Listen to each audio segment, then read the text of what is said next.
Irmãos, vamos abrir nossas Bíblias no livro de Daniel, capítulo 10.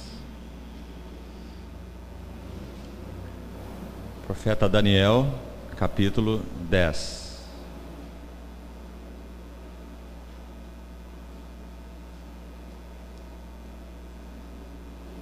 Vamos ler alguns versos nesse capítulo.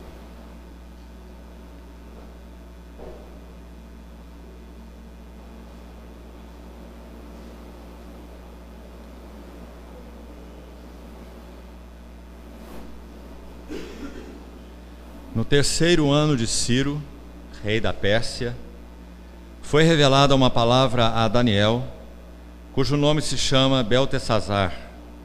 A palavra era verdadeira e envolvia grande conflito. Ele entendeu a palavra e teve a inteligência da visão. Naqueles dias, eu, Daniel, pranteei durante 3 semanas. Manjar desejável não comi, nem carne nem vinho entraram na minha boca, nem me untei com óleo algum, até que passaram as 3 semanas inteiras. No dia 24 do primeiro mês, estando eu à borda do grande rio Tigre, levantei os olhos e olhei, e eis um homem vestido de linho, cujos ombros estavam cingidos de ouro puro de Ufaz. O seu corpo era como berilo, o seu rosto como um relâmpago, os seus olhos como tochas de fogo. Os seus braços e os seus pés brilhavam como bronze polido, e a voz das suas palavras como o estrondo de muita gente. Só eu, Daniel, tive aquela visão.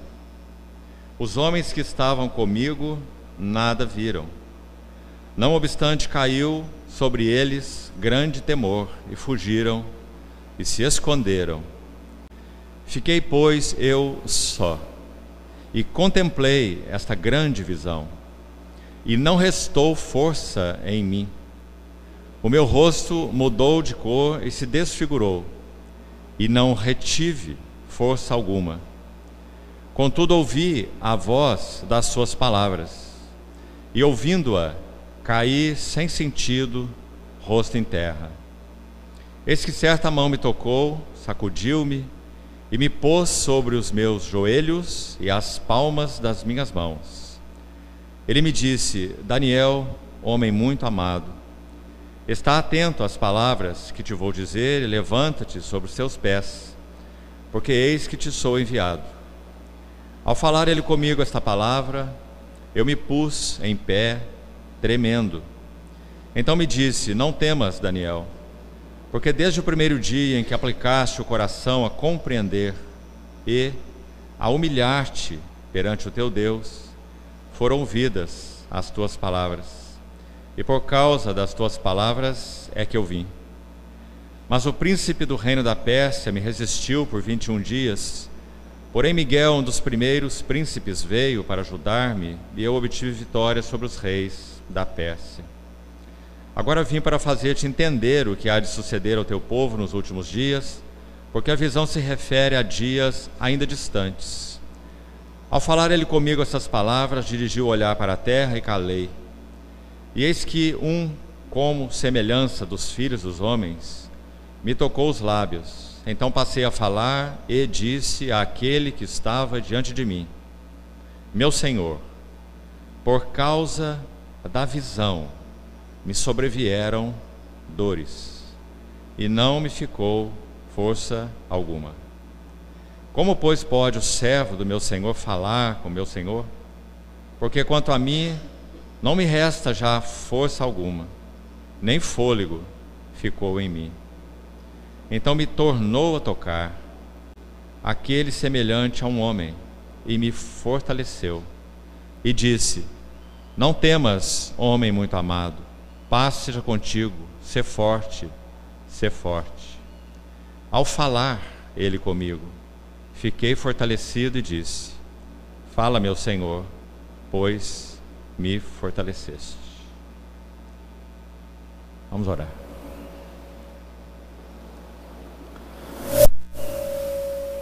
Amado Pai Celestial, mais uma vez somos tão agradecidos porque podemos abrir a Tua palavra nessa manhã, confiados na habilitação do Teu Santo Espírito, nos dando suporte para compreendermos a Tua palavra, iluminando os olhos do nosso entendimento, semeando Tua palavra viva em nossos corações e guardando-nos para que nada do que seja Teu se perca nesta manhã. Por isso, abre os nossos olhos, te pedimos. Fala aos nossos corações, tanto individualmente como também coletivamente. Assim nós oramos confiados e expectantes na pessoa gloriosa do Teu amado Filho. Amém. Meus irmãos, hoje nós estaremos dando esse quarto passo nesse tema a respeito da edificação da casa de Deus, que tem sido o nosso encargo desde o início. Nós vamos ver até onde pudermos nessa manhã alguns aspectos vitais à edificação da casa de Deus. Vamos lembrar da pergunta que foi feita em Isaías, no seu capítulo 66, uma vez mais. Se o céu é o meu trono e a terra é o estrado dos meus pés, que casa, e a ideia então é que tipo de casa, que qualidade de casa, que material terá essa casa, que casa me edificareis? E qual é o lugar de meu descanso ou de meu repouso? E temos visto que esse, sem dúvida, é um tema central nas Escrituras. Quando falamos ontem sobre aquelas duas linhas mestras de revelação bíblica, dois fios de prata, como chamamos, filiação e sacerdócio, nós vemos que os dois têm uma relação direta com esse assunto da casa de Deus. Filiação e sacerdócio. O Filho de Deus é o sacerdote de Deus. Tu és meu filho, eu hoje te gerei, tu és sacerdote para sempre, segundo a ordem de Melquisedeque. E quanto à casa de Deus, esses dois aspectos são centrais nesse assunto da casa de Deus. Por quê? Porque a casa de Deus é constituída dos filhos de Deus, e a casa de Deus é constituída do reino sacerdotal de Deus, aqueles que Ele chamou.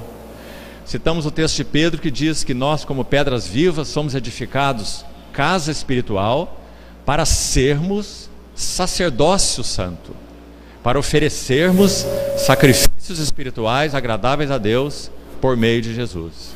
Quais são esses sacrifícios espirituais? Todos os serviços que, movidos pelo Espírito Santo, nós somos habilitados para realizar nessa esfera da casa de Deus. Todos os serviços são sacrifícios espirituais agradáveis a Deus por meio de Jesus Cristo. Para completar essa ideia e não deixar lacunas, todo esse serviço que podemos oferecer, habilitados pelo Espírito Santo, porque nós somos sacerdócio santo. Sacerdócio e serviço são duas palavras intercambiáveis. Sacerdócio e serviço, ou ministério, ou diaconia, se você quiser. Agora, o que está por trás desse serviço espiritual agradável a Deus? Esse aqui também seria um tema para nosso estudo durante toda essa manhã. Romanos 12, 1 e 2.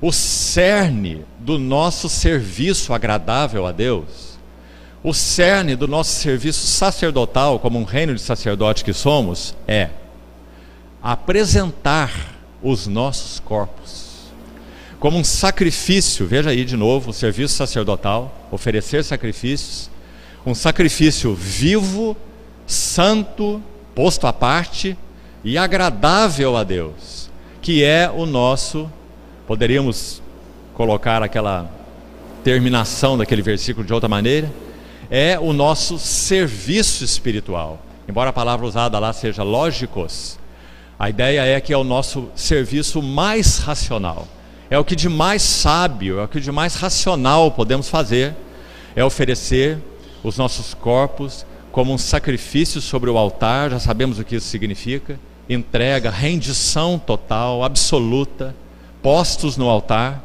para que então, segundo o pano de fundo de Paulo, que conhecia tudo sobre o background do Velho Testamento, então é claro que ele tem em mente, quando escreve Romanos 12, aquele sacrifício sobre o altar. E o que acontecia ali é que então o sacerdote toma a sua adaga, que é a expressão de Hebreus 4:12. A expressão não é espada de guerreiro, em Hebreus 4:12, espada do Espírito. A palavra de Deus é viva, eficaz e mais cortante que qualquer espada de 2 gumes.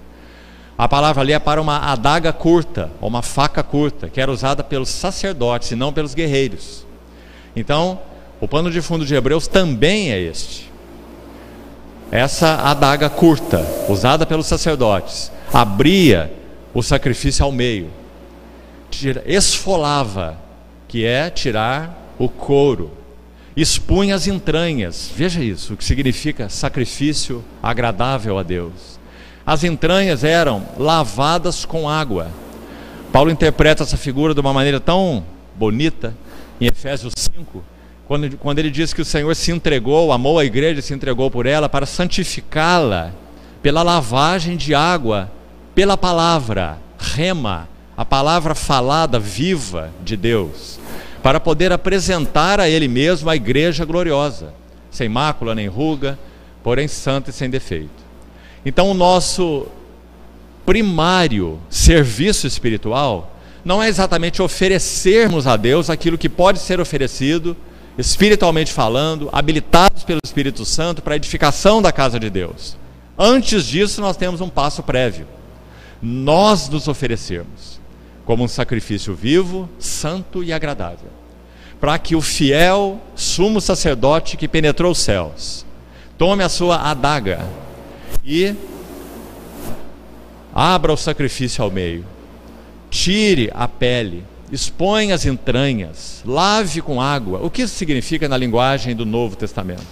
Tito também usa essa expressão. Tito capítulo 3, Paulo diz que nós que cremos no Senhor fomos submetidos ao lavar regenerador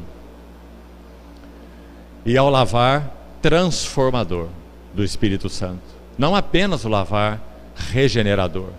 Então, na medida em que nós nos oferecemos, o Senhor Jesus tem lugar pelo Espírito Santo para tomar sua palavra e então escrutinar os nossos corações, para que nós sejamos transformados de glória em glória na sua própria imagem e possamos ser realmente vasos úteis nas mãos do Senhor.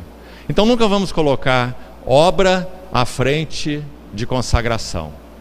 Toda verdadeira obra de Deus é aquela que emana, que flui da vida.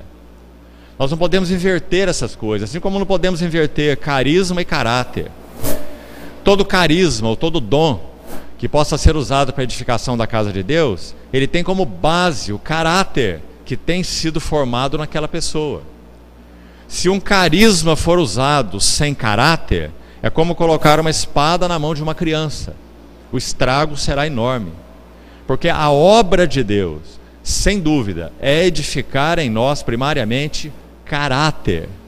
Cristo seja formado em vós. Essa é a obra de Deus. Agora, como Cristo pode ser formado em nós e formado plenamente? Só uma maneira: oferecei os vossos corpos como um sacrifício vivo, santo e agradável a Deus. Sonda-me, ó Deus, e conhece o meu coração. Prova-me e conhece os meus pensamentos. Vê se há em mim algum caminho mau, guia-me pelo caminho eterno. Então vamos colocar esses devidos lugares, porque já que vamos falar em aspectos vitais do nosso serviço para a edificação da casa de Deus, então precisamos manter em mente esse passo prévio. Nós seríamos inúteis, mesmo sendo regenerados, mesmo sendo habitados pelo Espírito Santo. Ouça bem, irmão, seríamos ainda inúteis na edificação da casa de Deus, se não houver espaço real. Em consagração, apresenteis os vossos corpos, para que esse trabalho seja realizado em nós. quando Paulo fala sobre isso, preparando Timóteo, esclarecendo Timóteo sobre tudo que significa, ele fala sobre erros que estavam sendo cometidos por pessoas que estavam ali em contato com aquela assembleia de Éfeso, onde Timóteo ministrava. Então, diz assim: se alguém se purificar destes erros, será um vaso útil ao seu possuidor, separado, preparado para toda boa obra. Se alguém a si mesmo se purificar destes erros, será um vaso útil. Então nunca vamos colocar qualquer aspecto da obra de Deus através de nós à frente da obra de Deus em nós, porque essa inversão é letal e só produz prejuízo na obra de Deus. É claro, quanto da chamada obra de Deus tem sido realizada na energia da carne, recursos humanos, estratégias humanas, métodos humanos, pragmatismo e muita coisa mais. Energia da carne, imprestável para a obra de Deus. Então, que isso fique bem claro para os nossos corações. Agora vamos dar o primeiro passo então. Em alguns aspectos, se for possível, veremos pelo menos 5 aspectos nessa manhã, se houver tempo para isso.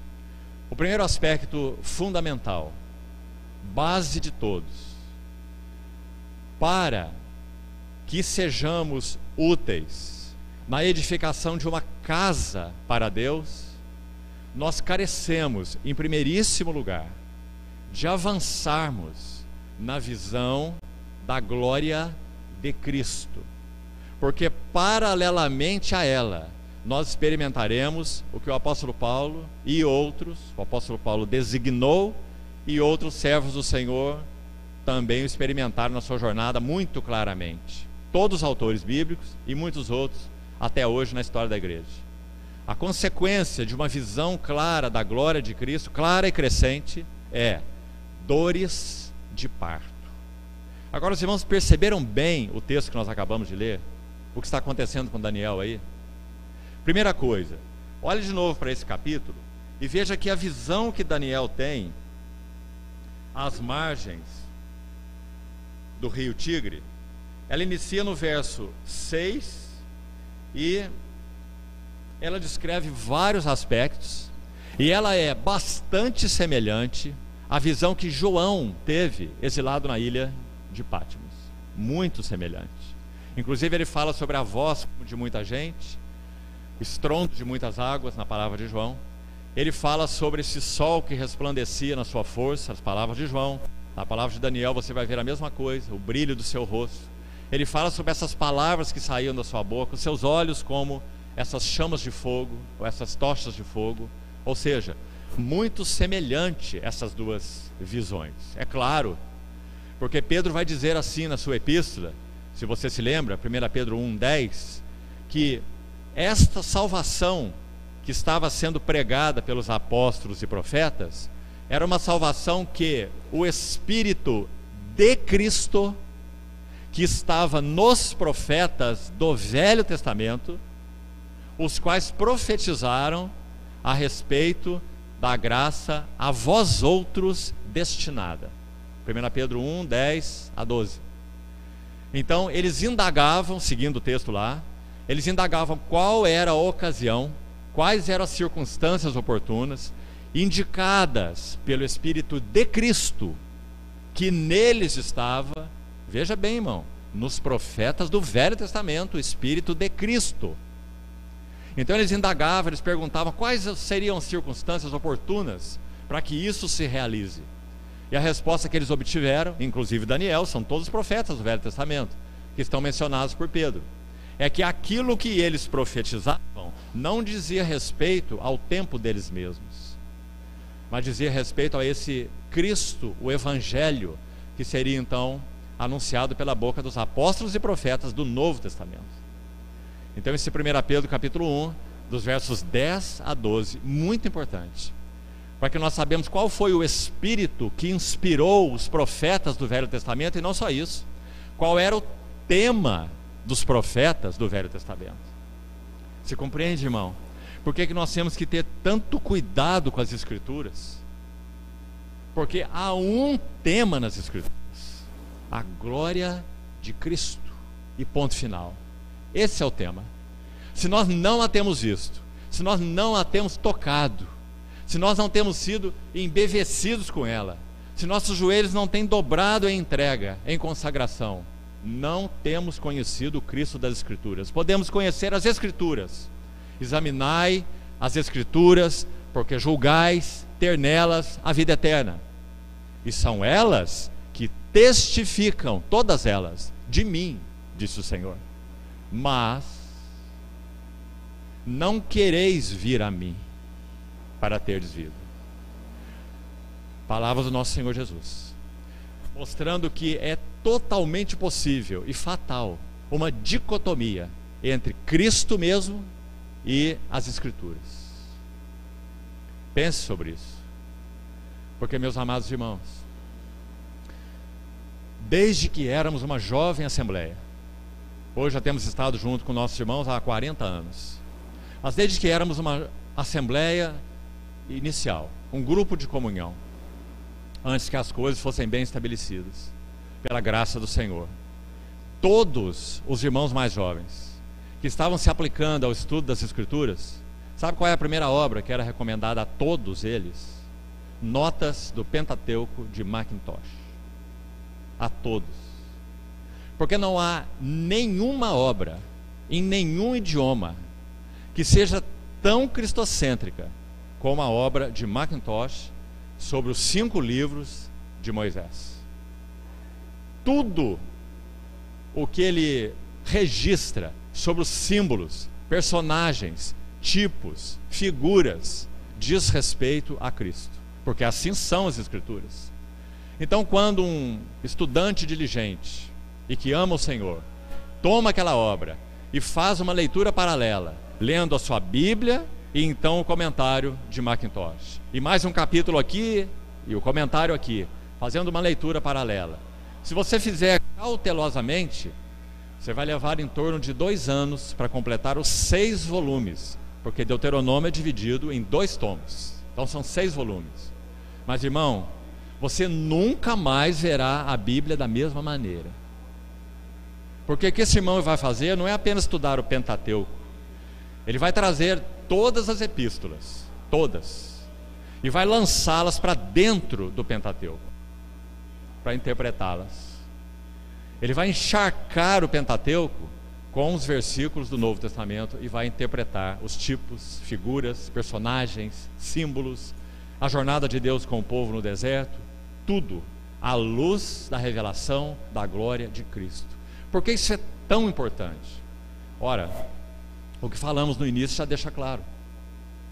Quando o Senhor caminhava com os discípulos no caminho de Emaús, é dito que ele tomou as Escrituras, ou que ele falava com eles sobre as Escrituras, e ele dizia tudo o que na lei, Pentateuco, nos profetas e nos salmos, dizia respeito a ele.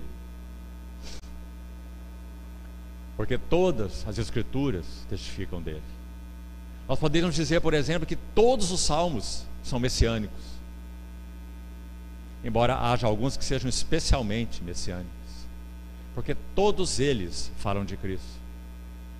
Quem é o homem bem-aventurado que não anda no conselho dos ímpios, não se detém no caminho dos pecadores e não se assenta na roda dos escarnecedores? Que tem antes o seu prazer na lei do Senhor e na sua lei medita de dia e de noite? É Cristo. É o homem segundo o coração de Deus. Então, meus irmãos amados, que isso seja claríssimo para nós. E acho que tenho que pedir perdão por dizer isso mais uma vez. Os jovens, me perdoem, porque os jovens são quem tem mais tendência em ficar especulando na Bíblia e perder de vista a glória de Cristo que é revelada nas Escrituras, quando então todas as outras peças, todas que você quiser, justificação, regeneração, nossa vida de serviço, a vida da igreja, o reino que agora é e o vindouro, todos os temas que você quiser, eles são peças de um quebra-cabeça que se você tiver em sua mão e olhar para eles, e 1, 2, 3 e 4, você não sabe qual é o lugar deles. Mas se eles forem colocados no seu lugar em um quadro, então você vai compreender bem qual é o lugar de cada peça. E o que tem faltado, sem dúvida, meus amados irmãos, no cristianismo em geral, é exatamente ver o quadro. E sabe qual é esse quadro? É Cristo. Na medida em que vemos e somos absorvidos, capturados pela glória de Cristo, cada peça nesse elemento tem o seu lugar adequado. Não tem um lugar desproporcional. Nós não colocamos verdades contra verdades. Nós não colocamos verdades acima de verdades. Compreende o que eu quero dizer? Porque elas estão em equilíbrio. A pessoa humana do nosso amado Senhor é representada nas Escrituras, e de novo nós estamos indo para o Pentateuco, Levítico, pela oferta de manjares. A oferta de manjares é Ele, como todas as ofertas são Ele, em tipo e em símbolo. Flor de farinha seria mais ou menos como a nossa farinha de trigo hoje, extremamente moída, grãos mínimos, uma poeira basicamente, não é? Se você jogar a farinha de trigo para cima, é poeira. Ou seja, os grãos são do mesmo tamanho, não há nenhuma desproporção na flor de farinha. O que isso significa? Que todas as virtudes de Cristo são totalmente equilibradas. Ele não é mais amoroso do que justo, Ele não é mais misericordioso do que fiel, Ele não é mais alegre do que firme. Todos os grãos na pessoa do Senhor são absolutamente equilibrados. Bendito seja o seu santo nome. Então, meus irmãos, quando nós vemos Cristo nas Escrituras, nós vimos tudo. O que está acontecendo aqui com Daniel? O profeta. E que homem de Deus foi Daniel? Você conhece a história. Então, quando nós chegamos no capítulo 10, aí está ele, numa hora crucial, nas margens do rio Tigre, e ele tem uma visão. E não apenas ele tem uma visão, podemos dizer que ele é arrebatado por essa visão. Podemos dizer que ele é prostrado por essa visão. Aliás, é o que ele diz. E podemos dizer ainda algo mais, que também é muito impressionante. Os homens que estavam comigo nada viram. Você se lembra de alguém que disse a mesma coisa no Novo Testamento? Paulo. Quando ele foi capturado pelo Senhor na estrada de Damasco, ouviu aquela voz e teve aquela visão. Os homens que estavam comigo nada viram. Irmão, esse é um princípio espiritual. A visão de Cristo nesse aspecto não é coletivo, é pessoal. O Senhor também quer encontrar você na sua estrada de Damasco, em meio à soberba, à presunção, uma compreensão da obra de Deus que não é adequada, que levava o Saulo até mesmo a perseguir a igreja de Deus, a considerar aqueles que eram do caminho, como ele chama, como estando fora do caminho. Será que essas coisas são atuais para nós? O que você acha? Então o Senhor o encontra na estrada de Damasco, e ele também poderia dizer como Daniel: eu fiquei só, e eles nada viram. Pense sobre isso, irmão, e ore ao Senhor sobre isso. Peça ao Senhor: Senhor, me encontre só na estrada de Damasco, e revele a mim algo mais das tuas belezas e glórias, e capture meu coração. A partir daí, meus irmãos, esse Daniel e esse Paulo que ficaram só, qual foi o resultado da obra de Deus neles primeiro, não através deles? Bom, é só estudar a vida desses dois homens para vermos qual foi o resultado. Paulo, por exemplo, diz que ele foi separado por Deus para ser um modelo, tipos. 1 Timóteo capítulo 1. Modelo do quê? Não exatamente modelo de boas obras, não exatamente modelo de vida cristã, ele foi tudo isso. Mas naquele texto ele diz: modelo de misericórdia. Ele está dizendo assim: se ele fez comigo, ele pode fazer com qualquer outra pessoa. Porque eu era um blasfemo, insolente, e o último elemento é o que mais sangrava o coração de Saulo: um perseguidor da igreja. Então ele diz que o Senhor o tomou para fazer dele um vaso de misericórdia. Nós já comentamos que ele se lembra muito bem quando Estevão foi martirizado. Ele usa uma palavra linda no seu testemunho, 3 testemunhos há sobre o encontro do Senhor com Paulo: Atos 9, Atos 22 e Atos 26. Atos 9 é um registro de Lucas, numa terceira pessoa, ele falando sobre o que Paulo experimentou. Mas Atos 22 e 26 são palavras do próprio Paulo, dando o testemunho dele diante de autoridades. Então ele diz assim: quando se derramava o sangue de Estevão, teu mártir. Teu mártir. Que palavras maravilhosas. Quando Paulo contemplava aquele sangue derramado, Estevão, Saulo não viu o que Estevão viu. Ali está mais um solitário, que viu os céus abertos e o Senhor Jesus de pé, à destra de Deus, para receber o primeiro mártir da história da igreja. Saulo nada viu, mas ele ouviu o que Estevão disse. E antes disso, ele ouviu o que Estevão pregou.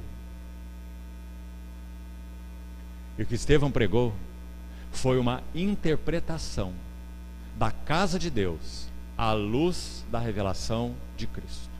Foi só o que Estevão fez. Por isso Estevão foi apedrejado. Quando Estevão está terminando a sua mensagem, ele cita Isaías 66. O céu é o meu trono e a terra é o estrado dos meus pés. Que casa me edificareis? Qual é o lugar do meu repouso? Estevão viu a casa de Deus. E essa interpretação, Estevão começa com Abraão. Veja onde ele vai. 2000 anos de história antes de Cristo. E ele passa pelos patriarcas, ele passa por Moisés, ele passa por Davi, ele passa por Salomão, ele passa por profetas e ele termina com Isaías. Uma pregação maravilhosa. E ele, a linha dessa pregação é a casa de Deus. É o nosso tema nesse encontro. E quando ele termina, ele diz: homens de dura cerviz, e que sempre resistis ao Espírito Santo, assim como os vossos pais. Então, por causa disso, ele foi apedrejado, porque eles entenderam que ele estava falando contra o lugar santo. Ele não estava falando contra o lugar santo. Ele estava dizendo que esse lugar santo, o templo, era apenas uma sombra e uma figura. E que a realidade da casa de Deus é Cristo, porque ele não habita em santuário feito por mãos humanas. Então, meus irmãos, Daniel, Paulo, Estevão e muitos homens mais, João, todos ficaram sós, porque a visão espiritual é pessoal. Aconselho-te que de mim compres colírio para ungires os teus olhos para que vejas. Então, quando Daniel teve essa tremenda visão, vamos a alguns aspectos. O primeiro deles, vamos voltar lá, já estamos comentando sobre ele. Verso 8, perdão. Fiquei, pois, eu só. Um servo do Senhor que o serviu durante o período da Segunda Guerra Mundial e foi executado por ordem direta do próprio Hitler, Dietrich Bonhoeffer, ele escreveu uma pequena obra chamada Vida em Comunhão. E nessa obra Vida em Comunhão, ele diz algo assim: se nós não conhecemos o significado da solidão, nós não estamos preparados para a comunhão.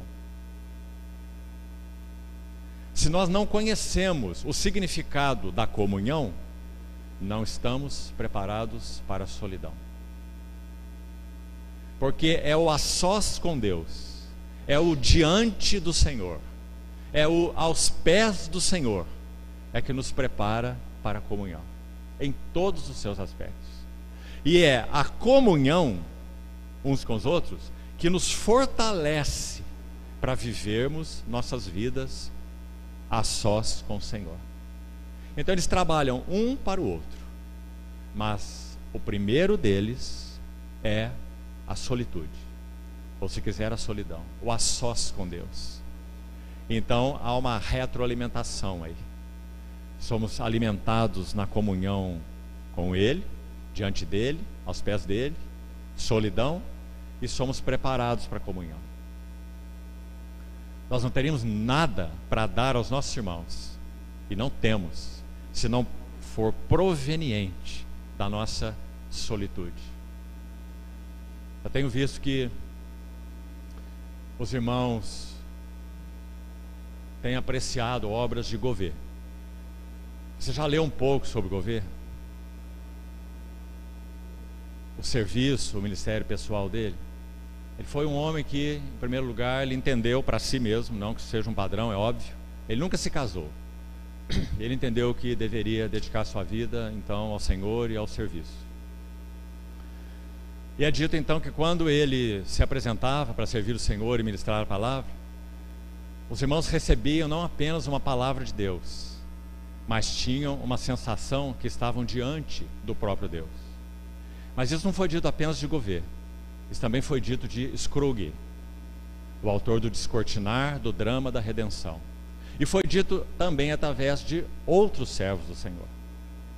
Quando eles se apresentavam diante do povo do Senhor para servir o Senhor com a palavra do Senhor, a sensação é, usando o relato a respeito de um outro irmão, é que ele tinha saído da presença imediata do próprio Deus. Porque não é uma questão de estudo bíblico, mas é uma questão de comunicar o coração, a mente, os sentimentos e as cargas do próprio Deus. Meus irmãos, um dos elementos que vamos tocar mais à frente é exatamente esse assunto do ministério da palavra. Já estamos adiantando algo aqui. Mas quanta perda nós temos tido nesse assunto de ministério da palavra. E aqui não estou me referindo apenas a conferências, não. Estou me referindo ao serviço comum, ordinário, do dia a dia, o serviço da palavra, que de tantas formas é oferecido. Pequenos grupos caseiros, reuniões menores, um encontro de poucos irmãos num determinado momento do dia, para compartilhar a palavra do Senhor, para tocar o Senhor na sua palavra. Quanto tem sido perdido? Porque se perdeu o significado de ministério da palavra. Talvez se colocássemos essa palavra com P maiúsculo, nos ajudaria mais. Porque ministério da palavra é o serviço da palavra. Se a palavra não nos servir, se o verbo não for servido, o que nós obtivemos do ministério da palavra? Mais ensinos? Mais substância para o nosso intelecto? O irmão Watmani dizia assim, na sua obra Ministério da Palavra, de Watmani, uma linda obra. Ele dizia assim: o princípio, a base, o fundamento do ministério da palavra é: o verbo se fez carne. Você entendeu o que ele quis dizer? O que ele disse é que não há ministério da palavra se a palavra não se fizer carne em nós. Se isso não acontecer, não há ministério da palavra. Há transmissão de informação, conceitos, ideias, estudos. E as capacidades e recursos naturais de cada um estão permeando essas coisas, né? E alguns ficam até boquiabertos. Quanta oratória, quanta capacidade, não é? Que perda, irmão, que perda. O verbo, em princípio, a palavra tem que se fazer carne. Do contrário, não há ministério da palavra. Por favor, ouça aqui um irmão mais velho, com atenção. Então, o que está acontecendo aí com Daniel? Exatamente isso. Uma visão da glória de Cristo, mesmo que ele esteja no Velho Testamento. Essa apresentação aí não é outro, não é Miguel, não é Gabriel, não é nenhum arcanjo, nem serafim. É Cristo que Daniel viu. Então, quando eu contemplei essa grande visão, eu fiquei só. Já falamos sobre ficar só. Mais um elemento: não restou em mim força alguma. Por isso nós colocamos esse elemento como primeiro, meu amado irmão. Se nós não temos visto progressivamente, é claro, não estou falando exatamente de experiências estáticas com X. Obrigado, irmão. Ótimo. Não estou falando de experiências estáticas com X, êxtases espirituais, embora isso também possa ser verdadeiro. Tempos particulares, secretos entre nós e o Senhor, em que nós experimentemos êxtases espirituais. Alguns irmãos experimentaram isso andando pela rua. Moody, o evangelista, caminhando por uma calçada e meditando sobre Cristo e sua graça, e andando numa calçada para ir em determinado lugar. Em um momento ele teve que encostar na parede, e ele orou assim: Senhor, por favor, retira a tua mão, porque eu não suportaria mais. Um êxtase andando pelo caminho. Por que, irmãos, que nós temos perdido o assombro? Por que nós perdemos o assombro? Por que Cristo não nos assombra mais? Por que somos assombrados por tantas coisas? Movimentos, coisas externas, ganhos, bem-estar, até as Escrituras. Mas não somos mais assombrados pela visão da glória de Cristo. Por quê? Temos que fazer essa pergunta em humildade diante do Senhor. Senhor, por quê? Para que nós possamos ser verdadeiramente restaurados. E meus irmãos, essa é uma oração que toca as entranhas do coração daquele que está entronizado à destra da majestade. Porque tudo o que ele deseja é que tenha um povo assombrado, capturado pela visão das belezas dele. O que nós vamos contemplar no céu? Galardões, tronos, ruas, portas, fundamentos. O que nós vamos contemplar?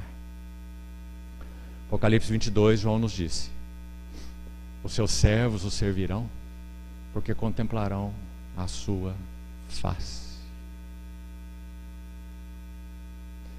Se não é ela que é todo o motivo da nossa atração hoje, o que será de nós no céu?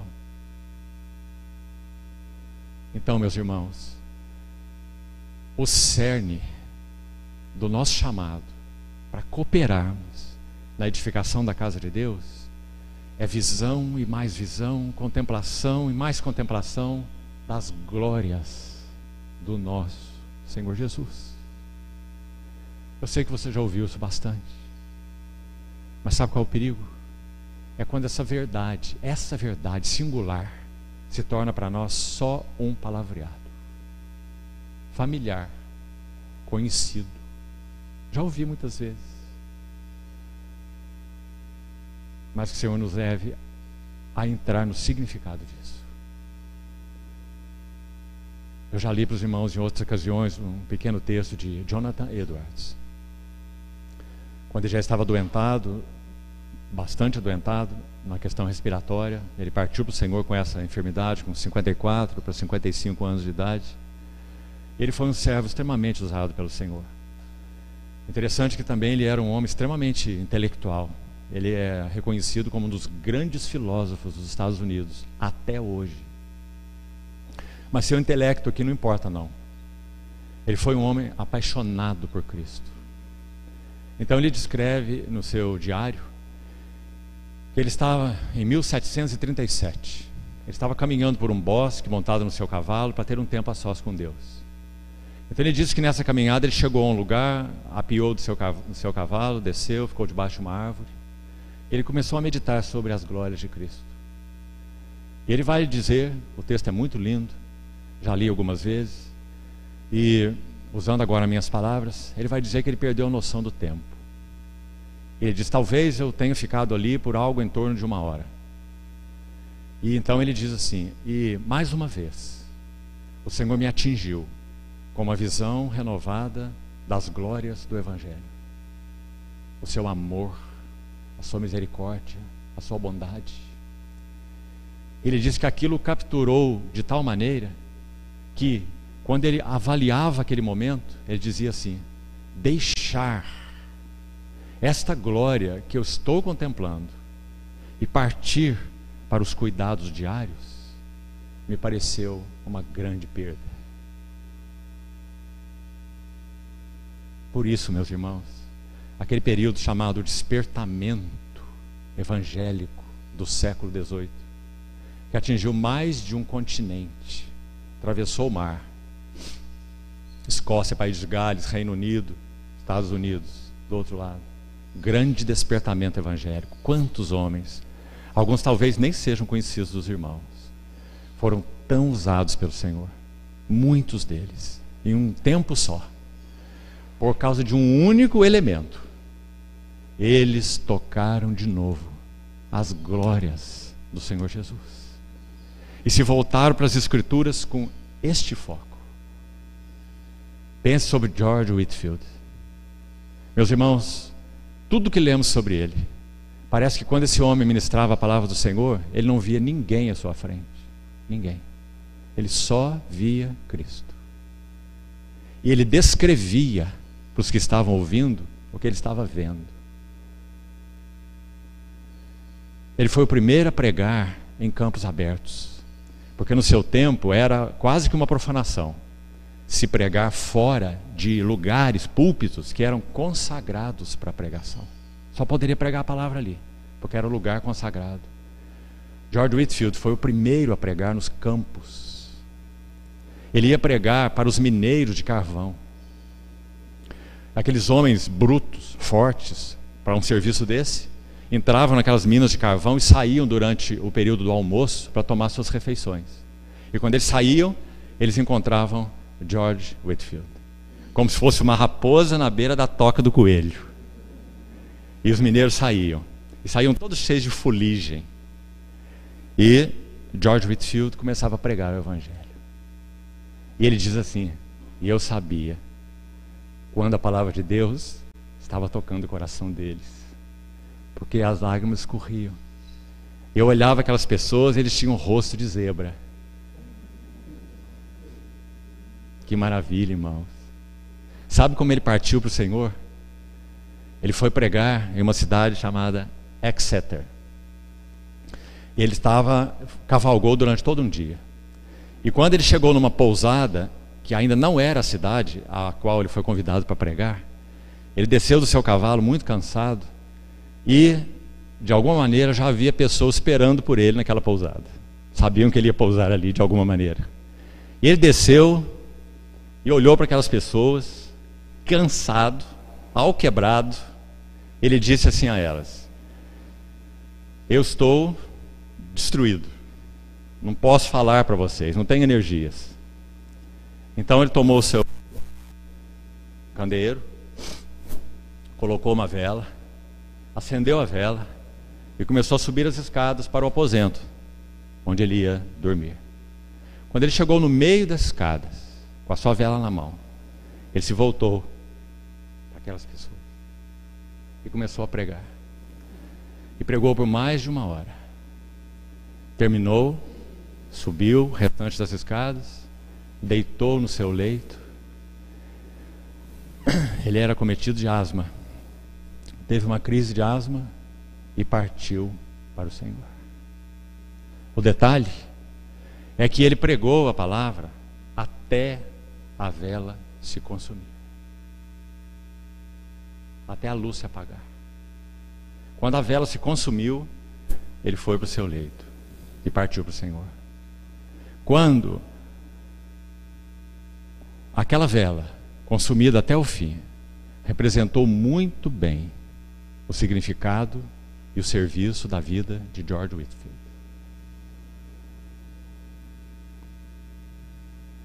Paulo escreveu assim aos Coríntios: eu mais me gastarei e ainda me deixarei gastar em prol das vossas almas. Para quem ele escreveu isso? Para os coríntios. O que estava acontecendo com os coríntios? Pessoas estavam infiltrando lá e dizendo: esse Paulo é um impostor. Esse Paulo está dizendo coisas para vocês que pensem bem. Então ele disse assim: se eu mais vos amo, eu serei menos amado? Meus irmãos, O segredo de nossa vida e serviço ao Senhor está aí. Uma visão renovada das glórias do nosso Senhor Jesus. Não tem outro tema no seu coração, porque Deus não tem outro tema. Só Cristo. E suas nuances, suas belezas, suas virtudes. O Espírito Santo colocará um selo real, sólido, profundo em todos aqueles que, pela habilitação dele, o Espírito Santo, ministram Cristo. É aí que o Espírito Santo coloca o seu aval, o seu selo, e em nada mais. Por quê? Nosso Senhor disse a respeito dele, João 16: Ele me glorificará. Porque Ele, o Espírito Santo, há de receber tudo que é meu e vou-lo-á de anunciar. Qual é o ministério do Espírito Santo? Revelar as glórias do nosso Senhor Jesus. Então, meus irmãos, sigamos com o texto de Daniel, capítulo 10, verso 8. Contemplei. É uma palavra mais forte do que vi essa grande visão. Contemplar significa parar detidamente para observar os detalhes e as minúcias do que foi visto. Então eu contemplei essa grande visão. Mais um passo tão necessário na vida de todos nós, servos e servas do Senhor. Não restou força em mim. Na nossa cooperação pela graça do Senhor, para a edificação da sua casa, aí está um elemento essencial. A dificuldade do Espírito Santo conosco não é que nós somos fracos, é que nós somos fortes. Fortes em nós mesmos, cheios de conceitos, cheios de opiniões, cheios de estratégias, cheios de gosto, não gosto, dependentes de nossos próprios recursos, como temos falado tanto, e são tantos esses recursos que usamos, não é? Mas olha o resultado de uma genuína contemplação de Cristo, de uma genuína visão celestial. Fiquei só, não restou força em mim. De novo vamos voltar para Paulo, no mesmo capítulo que citamos o texto agora mesmo, 2 Coríntios 12. 3 vezes eu orei ao Senhor por causa de uma fraqueza incomodativa em mim, um espinho na minha carne, um mensageiro de Satanás que me esbofeteava. Eu entendia que aquilo me desabilitava de alguma maneira para tanto o que eu tinha que fazer. Você sabe que esse espinho pode ser interpretado de várias maneiras. Ninguém sabe exatamente o que significa esse espinho. Sabemos que Paulo tinha uma enfermidade infecciosa nos olhos, porque ele fala sobre aos Gálatas sobre isso. Mas talvez esse mensageiro de Satanás seja uma pessoa, que aonde Paulo ia, ele ia atrás. Quando Paulo partia para uma cidade ou outra, ele chegava nessa cidade e procurava desfazer tudo o que Paulo fazia e tudo o que Paulo pregava. Ele escreve assim aos Filipenses. Estamos dizendo que essa é a interpretação, mas sem dúvida ele escreve sobre isso em Filipenses, quando ele diz: se alguns estão pregando a Cristo por porfia ou por ciúme, mas se estão pregando a Cristo, então nisso eu me regozijo, mesmo que seja por alguma maneira que fosse de inveja de mim, como ele diz, né? Por ciúmes, por porfias. Mas se Cristo está sendo pregado. Mas havia um problema a mais.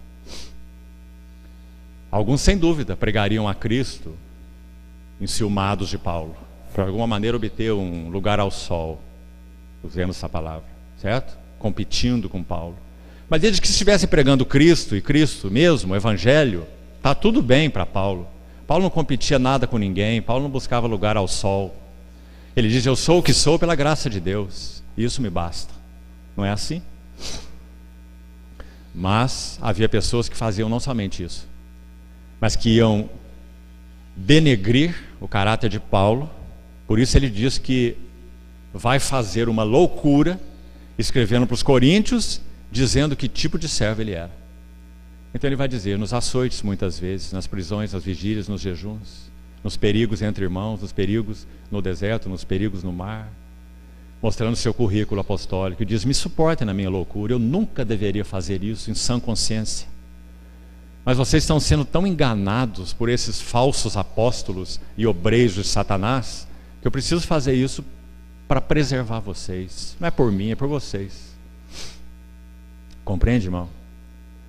Então quando ele fala sobre esse espinho, ele diz que orou 3 vezes ao Senhor, mas o Senhor respondeu assim, minha graça te basta, e meu poder se aperfeiçoa na fraqueza. Aí ele vai dizer algo que para nós parece tão incompreensível, queira o Senhor que não. Ele vai dizer assim, por isso eu me gloriarei nas minhas fraquezas, para que sobre mim repouse o poder de Deus. Agora quem somos nós, por natureza? São aqueles que se gloriam nas suas forças, nos seus recursos, nas suas capacidades. Não é? Então, não restou em mim força alguma. Guarde essa frase, irmão. E se o Senhor na sua graça tem, por causa de Cristo, e por causa da visão de Cristo, visão renovada de Cristo, Ele tem abatido você, saiba que é isso que Ele quer. Quanto mais abatido você for diante de Cristo, certo?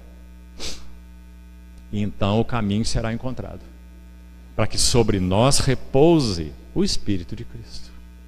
Por isso ele vai dizer para eles mesmos, coríntios, quando eu fui ter convosco, eu não fui em linguagem persuasiva de sabedoria humana, porque eu decidi nada saber entre vós, senão Jesus Cristo e este crucificado. Para quê? Para que a vossa fé não se apoiasse em sabedoria humana. Irmão, faça de novo essa pergunta. Que o Senhor tenha misericórdia de nós. Quanto da fé evangélica, da fé dos cristãos hoje, está apoiada sobre sabedoria humana? Hein? Líderes espirituais pragmáticos, carismáticos, e a fé está se apoiando sobre sabedoria humana. Se alguém que podia fazer isso era Paulo, com todos os seus recursos. Mas ele sabia o quão espúrio, o quão desagradável era isso para o Senhor. Então ele vai dizer que o ministério que ele exercia, eu exponho sabedoria entre os experimentados, não porém a sabedoria desse mundo, mas a sabedoria de Deus. E como ele expunha? Siga o texto de Coríntios 2, você vai ver. Ele vai dizer, é pelo ministério do Espírito. Porque o Espírito a todas as coisas perscruta e até as profundezas de Deus. E nós temos recebido o Espírito de Deus e não o Espírito que vem do mundo, para nós conhecermos o que por Deus nos foi dado gratuitamente. Tão importante aquele texto. Já estamos adiantando um outro ponto aqui, irmãos. É o aspecto do ministério da palavra. Tudo que estamos falando até aqui. Não é? E há ainda outro verso lá naquele capítulo 2 de Coríntios, que nos importa muito nesse assunto. Ele vai dizer assim, disto falamos. Do que falamos? Da sabedoria de Deus, outrora oculta em mistério. Essa que nós também já conhecemos pela graça e pela revelação de Deus. Ele diz, falamos não em palavras ensinadas pela sabedoria humana. Ele está dizendo, nada de recursos oratórios, nada de intelectualidades. Disto falamos não em palavras ensinadas pela sabedoria humana, mas ensinadas, olha essa expressão, ensinadas pelo Espírito. Agora tem mais, para entendermos isso e sermos ajudados. Ele fala comparando ou conferindo coisas espirituais com coisas espirituais. Está lembrando desse versículo? O que Paulo quis dizer com isso? Ouça, irmão, qual é a ideia? Pense, ore sobre isso. Paulo está dizendo assim, as verdades espirituais, eternas, celestiais, são tão altas, são tão sublimes, são tão intangíveis, que só há uma maneira dela ser comunicada aos homens. Primeiro, o Espírito Santo exercendo o seu ministério, porque ele é o único que conhece. Já estou tocando em outro ponto. Estamos pondo todos juntos, né? O outro ponto é conhecermos a suficiência do ministério do Espírito Santo para a edificação da casa de Deus. Se não conhecemos, vamos edificar com o quê, irmãos? A suficiência do ministério do Espírito Santo. Então, continuando, Paulo vai dizer que o único capaz de trazer essas maravilhosas verdades, que nós não temos condição nenhuma de alcançá-las, não está no depósito humano, está no depósito celestial, mas graças a Deus, o Espírito da verdade vos guiará a toda a verdade, daquele que diz: eu sou a verdade. Então, primeiro, o ministério do Espírito Santo, né? Mas não pairando por aí. Onde que o ministério do Espírito Santo é exercido? Em vasos. Em vasos. Graças ao Senhor, vasos humanos, que eram nada. Mas o Senhor colocou a mão nesse barro, como Paulo vai dizer. E fez e faz deles vasos. E então, concluindo a ideia lá, ele diz, comparando ou conferindo coisas espirituais com espirituais. E a ideia é a seguinte, Paulo está dizendo assim: existe uma roupagem própria para que as verdades celestiais possam ser vestidas ou revestidas para que sejam apresentadas. Então os recursos de filosofia e intelectualidades, eles são totalmente inadequados para apresentar as verdades espirituais. Por isso ele diz, conferindo coisas espirituais com espirituais. E anteriormente ele mencionou aí, você viu, palavras ensinadas pelo Espírito. Então a ideia claríssima desse contexto é o seguinte: precisamos aprender as palavras ensinadas pelo Espírito para falarmos das coisas espirituais. Agora, irmão, em primeiro lugar, as palavras ensinadas pelo Espírito estão todas aqui, certo? Mas veja bem, vamos aplicar isso. Nós estamos aqui ouvindo a palavra do Senhor, certo? Eu já citei muitos textos aqui da palavra do Senhor, mas eu falei muitas outras coisas que eu falei, certo? Eu estou falando. Elas não estão escritas na palavra do Senhor, certo? Então, qual seria a capacidade dessas, me permito a expressão aqui, entre aspas, minhas palavras, ser de utilidade, de proveito, de ajuda e de edificação para a casa de Deus? Só uma maneira: se o Espírito Santo exercer seu ministério no vaso, com palavras ensinadas pelo Espírito, para que eu não tropece na língua, para que eu não use exemplos inadequados, para que eu não coloque coisas desequilibradas. Certa vez o irmão escreveu isso assim: às vezes nós estamos ouvindo a palavra do Senhor e um maravilhoso bolo, para quem gosta de bolo, né? Maravilhoso bolo com aquele glacê branco assim em cima.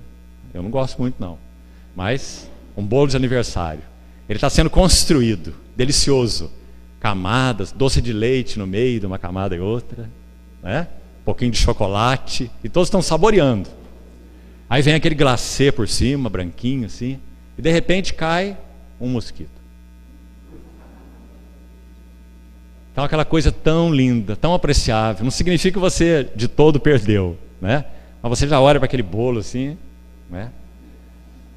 Alguns vão pegar uma colher assim, tirar metade do bolo junto com a mosca e jogar fora, não é? Por isso, meus irmãos, nós precisamos de palavras ensinadas pelo Espírito. Quantas vezes ouvimos, queridos irmãos, sabemos que são vasos do Senhor, mas, felizmente, uma mosca aqui, outra mosca lá,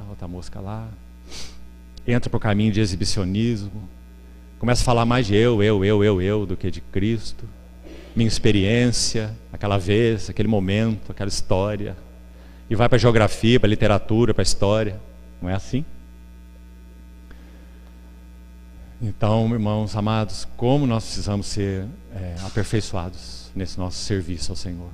E o caminho está aí. Daniel 10. Visão da glória, beleza do Senhor que nos capture. Mais. Então nós vamos falar de coisas que vimos e ouvimos, como foi com os apóstolos. Não é um evangelho de segunda mão, é um evangelho de primeira mão. Não que eu tenha sido o primeiro, nem você. Nós já estamos no ano 2023. Mas o verbo continua se fazendo carne, graças ao Senhor. E esse então é o ministério da palavra. Já tocamos em 3 pontos de uma vez, né? Visão da glória de Cristo,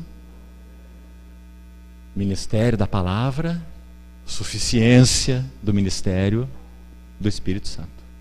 Então, vamos seguir com o texto aqui para avançarmos um pouquinho mais. Não restou força em mim. Aí nós estamos, no verso 8. Tão necessário. Agora, o verso 8 termina com a reiteração disso. Ele vai dizer: meu rosto mudou de cor e se desfigurou.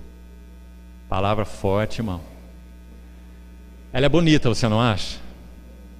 Lembra quando Moisés, nos tempos do Velho Testamento, Paulo também registra isso, 2 Coríntios 3.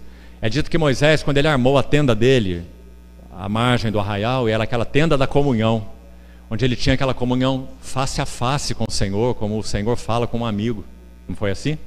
É dito que quando ele saía daquela tenda, o que acontecia mesmo? O seu rosto brilhava, não é? E para que eles não atentassem na terminação daquele que desvanecia, então ele cobria o seu rosto. Que atitude linda, não é? Imagine Moisés saindo daquela tenda com o rosto brilhante. Todos iam olhar para ele como se fosse o arcanjo Miguel. Não é assim? Graças ao Senhor, porque realmente Moisés foi um homem manso, o homem mais manso sobre a terra. E que o Senhor forme isso no nosso caráter, irmão. Ele não nos chamou para ser popstar. Ele não nos chamou para nos colocar em plataformas de observação. Que os irmãos de novo, me perdoem, os irmãos mais novos de novo, mais jovens, não aspirem plataformas de ministério, porque o nosso lugar não é em plataformas. Que o Senhor guarde os corações de aspirações inadequadas. Deus coordenou o corpo, concedendo mais honra àquilo que menos tinha, para que não haja divisão no corpo. Antes cooperem os membros com igual cuidado e favor uns dos outros. Então o Senhor coordena o corpo, colocando cada um no corpo, a seu tempo, a seu modo, no seu lugar, para exercer a sua função, com simplicidade, com pureza, com foco naquele que é o foco.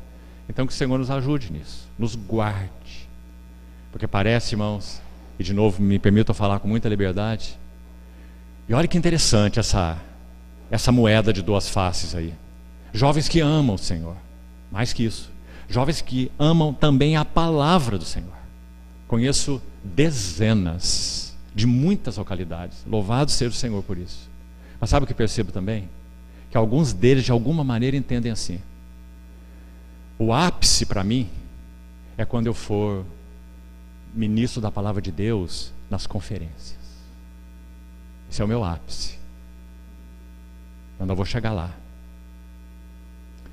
Mas sabe, irmão, vou tomar a liberdade de te dizer isso, até mesmo por história pessoal. O Senhor forma vasos nos lugares secretos, nas câmaras secretas. O Senhor usa as pessoas menos prováveis, os que não tinham condição de nem mesmo se colocar em público diante de outros para falar. São esses, os tímidos, os vacilantes. Mas não é porque eles são tímidos e vacilantes, é porque o Senhor põe a mão neste barro e faz, e forma, e podemos até dizer forja, lá no lugar do ferreiro, no fogo e na água. Salmo 66, versos 10 a 12, vai descrever parte desse trabalho do Senhor de modo tão lindo com o povo dele. Diz que o Senhor está registrando a história da saída do Egito. E diz que o Senhor fez passar o seu povo pelo fogo e pela água. Olha o trabalho do ferreiro. Passar pelo fogo e pela água. Salmo 66. Escute, fizeste com que os homens cavalgassem sobre as nossas cabeças.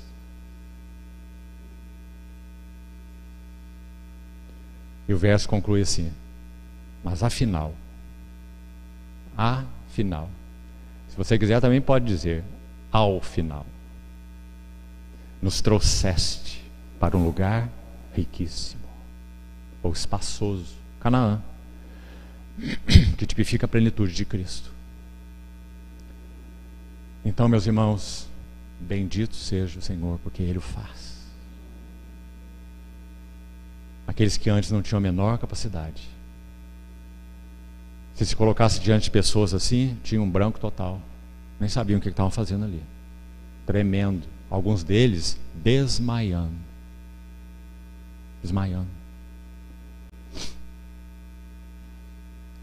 E o Senhor continuou com as mãos no vaso, para que ele formasse um vaso útil. Então, quando esses vasos olham para si mesmos, o que eles têm para dizer? O que você acha? São meus recursos, afinal de contas, eu sou. É isso? Ou eles vão dizer como Paulo: pela graça de Deus, eu sou o que eu sou. E é isso que ele quer fazer com todos nós. Então, não retive força alguma. Verso 8. Agora olha que interessante esse quadro, verso 10. Muito, muito lindo. Porque depois dessa prostração de Daniel, ele diz que ele foi colocado tão sem forças, com o joelho no chão e palmas da mão no chão. Ele está de 4, ele está de gatinho, como nós falamos. Leia aí para você ver. Acho que você já observou, não é? Ele está desabilitado. Ele primeiro está prostrado, certo? E depois que há um próximo passo aí no verso 9, olha lá. Contudo, ouvi a voz das tuas palavras. Marcante essa expressão aí. Porque até aqui Daniel está como? Boca no pó. Prostrado. Desmaiado. Sem força nenhuma. Aliás, ele diz sem fôlego. Nem fôlego restou em mim. Então ele ouve as palavras. As palavras que eu vos tenho dito são espírito e são vida. O Senhor disse. Então, depois de ouvir essas palavras, aí ele diz: ouvindo-os, caí sem sentido em terra. Olha esse primeiro passo. Agora olhe mais. Eis que certa mão me tocou. Foi assim com João também. João, no Apocalipse, diz que ele tocou-lhe com a sua mão direita. Sua mão direita me tocou. E disse: não temas, que já compartilhamos ontem aquele texto, né? Mesma coisa está acontecendo aqui. Então, essa mão me tocou, sacudiu-me e me pôs. Esse sacudiu-me interessante, parece que realmente Daniel estava desmaiado. E ele foi ali acordado, né? Sacudiu-me e me pôs sobre os meus joelhos e as palmas das minhas mãos. E de novo, mais uma palavra, olha, ele me disse. Então Daniel está sendo alimentado pela palavra viva do Senhor, pela rema de Deus, que está ali em contato direto com esse homem muito amado, como é dito aqui. Daniel, homem muito amado, está atento às palavras que vou te dizer. Levanta-te sobre os teus pés. Mas ele está lá de 4, certo? Mas a palavra disse: levanta-te sobre os teus pés, porque eis que eu te sou enviado para falar, ou ao falar ele comigo esta palavra, eu me pus em pé tremendo. Olha que interessante. Alimentado pelas palavras vivas desse que está falando com ele, as palavras do Senhor. Então me disse: não temas, mais uma vez, Daniel. Desde o primeiro dia em que aplicaste o coração, muito bonito também, irmão. E aplicou o coração a quê, Daniel? A conhecer o mover do Senhor, o tempo do Senhor, a obra do Senhor. Será que nós não temos tido necessidade disso hoje? Aplicaste o coração. Nos lembramos de Esdras aqui, não é? Esdras 7:10. Esdras tinha disposto o seu coração para buscar a lei do Senhor, cumpri-la, ou seja, obedecê-la e ensiná-la em Israel. Nessa ordem. Essa ordem não pode ser invertida. Daniel, a mesma coisa. Aplicaste o teu coração a compreender, mas não só aplicar o coração a compreender, para que, graças a Deus, não fique o entendimento de que o assunto era simplesmente conhecer, era um assunto intelectual, graças ao Senhor, mas também humilhar-te perante o teu Deus. Compreender, humilhar-te. Que conjunto mais lindo de palavras. Foram ouvidas então as tuas palavras, e por causa das tuas palavras eu vim.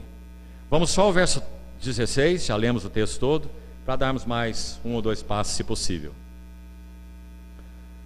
O verso 16, quero chamar a atenção dos irmãos para essa expressão aqui. Eis que uma como semelhança dos filhos dos homens me tocou os lábios, então passei a falar, e disse àquele que estava diante de mim: meu Senhor, por causa da visão me sobrevieram dores, e não me ficou força alguma. Vamos colocar essas duas palavras juntas aí. Por causa da visão me sobrevieram dores. Sabe que esse tema no Novo Testamento ele é colocado de uma maneira claríssima. Paulo ora pelos Efésios e ora ao Deus e Pai, Deus de nosso Senhor Jesus Cristo, o Pai da glória, que conceda a eles espírito de sabedoria e de revelação no pleno conhecimento dele, olhos do coração iluminados para saberem toda a riqueza do chamamento, a riqueza da glória da herança dos santos, a esperança do chamamento, a suprema grandeza do poder que ele exerceu em Cristo. Aquela oração primeira de Paulo em Efésios 1, não é assim? Então primeiro ele ora por revelação, é o foco da primeira oração em Efésios 1, oração por revelação, que os irmãos de Éfeso tivessem revelação do chamamento celestial. Então, aos Gálatas, ele vai dizer assim: filhinhos meus, pelos quais eu sofro de novo as dores do parto, até que Cristo seja formado em vós. Por que Paulo teria essa capacidade de sofrer dores tão agudas, dores de parturiente, para que aqueles que foram gerados em Cristo pudessem não se distrair de Cristo, com tudo que está escrito em Gálatas, que creio que você conhece, celebrações, cerimonialismo, etc. E eles se voltassem de novo para o princípio, para o Cristo que eles viram exposto como que crucificado. Ele diz assim a eles em Gálatas 3. Por que Paulo teria essa capacidade de sofrer assim essas dores de parto? E nós conhecemos a história dele, sabemos o quanto ele sofreu, irmãos, de tantas maneiras, e não só sofrimentos externos, físicos, sofrimentos pelas assembleias. Boa parte ele mesmo as estabeleceu pela graça do Senhor. Sofreu por essas assembleias. Por quê? Porque ele tinha essa capacidade. Por causa da visão celestial. E para mim é tão especial, nesse versículo de Daniel, essas duas coisas serem colocadas juntas. Então, por favor, não passe por alto sobre isso. Pense sobre isso. Vou colocar a mesma coisa com outras palavras. Se você tem orado por visão celestial, genuína, essa que nós temos falado dela aqui, a visão de Cristo, então saiba que com a visão sobrevém dores. Dores de parto. Aliás, na palavra de Daniel, por causa da visão, é que me sobrevieram dores. E aí, meus irmãos, eu não vou interpretá-las não, porque tem um mestre muito melhor para interpretá-las, é o Espírito Santo. Interpretar para você quais são as suas dores. Não é dores por causa de seu bem-estar ser afetado, não. São dores por causa da visão celestial que o Senhor te tem dado. Mas quero te dizer, querido irmão e irmã, pague todo o preço necessário por causa desse tesouro, a visão celestial. Não dê primazia no seu coração por agradar a homens. Apenas seja sensível, responsável diante daquilo que o Senhor tem te confiado. O sábio conhece o tempo e o modo. Não é? Diz o autor de Eclesiastes. Então, é exatamente essa visão crescente e renovada de Cristo que nos dará condições de sabedoria para nós agirmos de acordo com a visão, de acordo com o que temos visto. É impossível deixar de falar das coisas que vimos e ouvimos. Nós vamos negociá-las? Vamos? O que Paulo escreveu para os Tessalonicenses? Ele diz, 1 Tessalonicenses 2, ele coloca 1 Tessalonicenses 2, de 1 a 12, para você estudar depois. São 6 pares de versículos, 12, 6 pares, de 1 a 12. E você vai ter 6 evidências do tremendo ministério do apóstolo Paulo, que nos ajudam imensamente. 1 Tessalonicenses 2, de 1 a 12. E uma das coisas que ele fala lá sobre seu serviço é: não buscando agradar a homens, mas sim a Deus. Um dos elementos. Então, sem dúvida, isso tem que estar cravado no nosso coração. Mas não, irmãos, nós não somos um rolo compressor que vamos sair destruindo tudo e passando por cima da cabeça de todos. Não é assim que as coisas são feitas. Sabedoria, que vem pela visão celestial. Discernimento, que vem pela visão celestial. Conhecer o tempo e o modo, que vem pela visão celestial. E aqui vou acrescentar mais uma coisa, que também tem sido a experiência de muitos irmãos que conhecemos, e também foi a nossa. Quando o Senhor nos arrebanhou há tempos atrás, Ele move também, não unicamente, mas também, circunstâncias. Assim como aquele grande peixe teve que entrar numa convulsão e jogar o Jonas para fora. Então aqui o princípio é: não faça cócegas na barriga do grande peixe. Deixe que ele vai vomitar o Jonas na praia, porque o Jonas é indigerível para o grande peixe. Compreende, irmão? Então que o Senhor nos dê sabedoria para compreender essas coisas. Não faça confusão, não faça proselitismo. Espere, ore, busque sabedoria. E diga: Senhor, se a tua mão não for à frente, a minha não irá. E fique atento aos movimentos de amor do Senhor.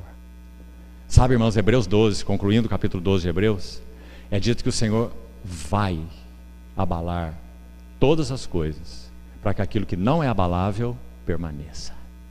É a sensação que temos quando olhamos para tudo que está acontecendo, e tem muita coisa acontecendo, no nosso país particularmente, muita coisa, em muitas áreas e em muitos contextos. A impressão que temos é que o Senhor colocou as suas duas mãos no tronco dessa árvore. Ele está ali balançando essa árvore, para que caiam frutos secos, folhas secas, para que aquilo que não é abalável permaneça. O Senhor nos dê sensibilidade. Quem necessita de sabedoria, peça a Deus. A todos Ele dá liberalmente, nada lhes impropera, e ser-lhe-á concedida. Sabedoria pacífica, pura, indulgente, tratável, cheia de misericórdia, sem fingimento e com bons frutos. Louvado seja o Senhor por isso. Vamos dar mais um passo então. Deixe-me ler uma frase para os irmãos aqui que penso que nos importa muito. Então eu queria que os irmãos prestassem atenção. Nós vamos até às 12 horas, temos então 20 minutos para irmos concluindo. Um irmão escreveu assim sobre dores de parto: por causa da visão me sobrevieram dores. Então escute o que esse irmão escreveu sobre dores de parto. Por favor, preste bem atenção. Embora Deus haja soberanamente com a sua mão, quando a demanda, a tragédia e o desvio são intensos e evidentes, Ele não seguirá em frente até que encontre um vaso com quem compartilhe os sentimentos e cargas do seu coração. Está claro até aqui? Me perdoem por parar, mas é porque é muito importante o que esse irmão escreveu. Então ele está dizendo: Deus age, e como age? Soberanamente, quando a demanda, a tragédia e o desvio são intensos e evidentes. Por quê? Ah, meus irmãos, porque essa casa é casa de Deus, e Ele é zeloso pela sua casa. O zelo da tua casa me consumirá. Quem disse isso foi o cabeça, exaltado no céu. Então ele age quando tragédia, demanda e desvio são intensos e evidentes. Mas ele não seguirá em frente.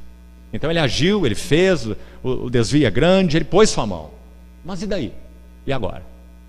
E agora nós estamos vendo tudo que não é? Isso não é, isso não é, isso não é, isso também está errado, está errado, está errado. O que está certo? Qual é o caminho? Qual é a visão celestial? Para o que nós fomos chamados? E pela graça do Senhor, meus amados irmãos e irmãs, é o que temos buscado fazer aqui desde o primeiro dia. Qual é a visão celestial? Para o que nós fomos chamados? Então, repetindo, ele não seguirá em frente até que encontre um vaso com quem compartilhe os seus sentimentos e cargas do seu coração. Seguindo, que entre em profunda cooperação com os desejos do seu coração, coração do Senhor, e que haja agonia real por aquilo que é do Senhor. Queridos irmãos, o Senhor sabe, o Senhor é testemunha, que eu estou falando com profundo respeito, porque nós somos casa de Deus, somos servos uns dos outros. Mas escute isso: quantos, quando deixam determinados contextos, e são muitos contextos, saem com cânticos assim: agora sou livre, agora sou livre, agora estou livre. Mas a pergunta, o fato, a questão não é essa. A questão é: livre para quê? A questão é: livre para quem? E essa pergunta precisa ser respondida. Quando nossa liberdade é colocada em nossas mãos, essa é a chave da escravidão. Quando nossa liberdade é colocada nas mãos do Senhor, essa é a chave da nossa libertação. Então pense sobre isso. Seguindo, estas dores de parto, ouça isso, tratam primeiramente com o próprio vaso. 2 pontos. Ambições. Ambições. Falamos agora há pouco sobre ambição ministerial, né? É uma delas. Então, as dores de parto, porque o Senhor tem comunicado algo de sua carga para esse vaso. Então, essas dores vão tratar com o próprio vaso. Porque ele não vai se levantar e dizer: agora eu vejo. Subir numa caixa de fósforo e começar a fazer discurso. Compreende? Deixa eu lembrar você de algo. Saulo de Tarso foi alcançado pelo Senhor com aquela visão na estrada de Damasco. Não foi assim? 11 anos se passaram e Saulo com a boca fechada. 11 anos. Quando ele teve aquela visão, ficou cego 3 dias, sem comer, foi levado pela mão, entrou em Damasco. Ele tentou pregar o evangelho em Damasco, só deu confusão. Teve que sair de lá num cesto. Foi para a Arábia, 3 anos na Arábia, e voltou para Tarso, cidade natal dele. 8 anos em Tarso. 11 anos de silêncio. O que Saulo estava fazendo diante de uma tremenda visão que ele teve? Há uma explicação muito clara. Uma releitura das Escrituras, que grande parte ele sabia de cor, meus irmãos. Ele era um fariseu. Mas agora ele está lendo a sua Bíblia, o Velho Testamento, claro, à luz da revelação da glória de Cristo. Por isso nós vemos a epístola dele, o que nós vemos é só Cristo, não é? E enche as epístolas dele com os textos do Velho Testamento, mostrando: olha, lembra o que Moisés falou lá, lembra o que Abraão falou lá, lembra desse acontecimento aqui, lembra do José lá, lembra do Jacó, lembra do Esaú, lembra disso, lembra daquilo. Tudo isso diz respeito à revelação de Cristo no Evangelho. 11 anos. Por quê? As dores de parto tratam primeiro com o próprio vaso. E quem era o vaso, Saulo? Ambicioso, presunçoso. É isso que era Saulo de Tarso. Então foi 11 anos na moenda de Deus. E então sim. Então lá na obscuridade de Tarso, um dia acontece uma coisa. Chega um tal Barnabé lá, procurando Saulo, dizendo que ele saiu de Jerusalém, foi para Antioquia, pregou o evangelho lá e ficou surpreendido, porque muita gente se uniu ao Senhor. Então ele foi em busca de Saulo, para que Saulo cooperasse naquele trabalho em Antioquia. E é dito assim: muita gente se uniu ao Senhor. Então agora esse vaso poderia começar a ser usado pelo Senhor. Que lindo, irmãos, compreendermos isso, não é? Que importante. Então, as dores de parto tratam primeiramente com o próprio vaso. 2 pontos. a ambição em fazer algo para o Senhor. Olha aí, a primeira coisa. Ambição em fazer algo para o Senhor. Ah, quanta presunção, irmãos. Se esse vaso não for lidado, não for tratado, que coisa vai ser feita para o Senhor? Seguindo, segunda coisa, estar em evidência numa determinada posição de serviço. Terceiro, sendo gratificado. Oh, irmão, tapinha nas costas. Não que esteja errado, não está. Pelo contrário, está correto. Que nós honremos uns aos outros. Todos nós. Porque cada um de nós tem sido, pela graça de Deus, serva na casa do Senhor. Então sim, honramos uns aos outros, porque estamos honrando Cristo, sendo servidos por Cristo, na pessoa de nossos irmãos e irmãs. Então está corretíssimo, a palavra nos ensina isso. Mas outra coisa, é a ambição em um vaso de ser gratificado. Isso é uma coisa diferente, totalmente diferente. Então, ele segue, sendo gratificado, vírgula, honrado, porque está buscando isso, buscando honra, e apreciado. Estas dores de parto, olha isso, filtram, esquadrinham e provam profundamente o vaso. As dores de parto, por ter tido o privilégio de que o Senhor compartilhe com ele. Estou reforçando isso, irmão, para você ver que ele não está sofrendo porque há essas coisas simplesmente no seu coração e o Senhor decidiu tratar com ele. Os irmãos estão entendendo o que eu estou dizendo? Pelo contrário, o Senhor foi em direção a esse vaso, como ele foi em direção a Saulo no caminho de Damasco. Encontrou esse vaso, deu visão a esse vaso, impactante. Chamou esse vaso para cooperar com ele. Mas o problema é o vaso. Então, por causa da visão, me sobrevieram dores. Por que as dores? Terminando o texto, porque elas vão filtrar, elas vão esquadrinhar e vão provar profundamente o vaso, para que ele seja purificado. E ele conclui assim, aliás, usando essa palavra mesmo, purificando-o de interesses pessoais naquilo que concerne a Deus. Um vaso com quem o Senhor comunica cargas, mas esse vaso, pelas dores de parto, é esquadrinhado, provado, examinado, para que seja purificado de tudo que já citamos aqui, para que então ele seja livre de interesses pessoais naquilo que concerne a Deus. Irmãos, essa linha é muito fina. Que o Espírito Santo nos mantenha sensíveis. A linha entre a utilidade, que graças a Deus, como falamos, para todos nós isso é aberto. Aqui não estou me referindo de forma nenhuma ao ministério da palavra. Aqui não.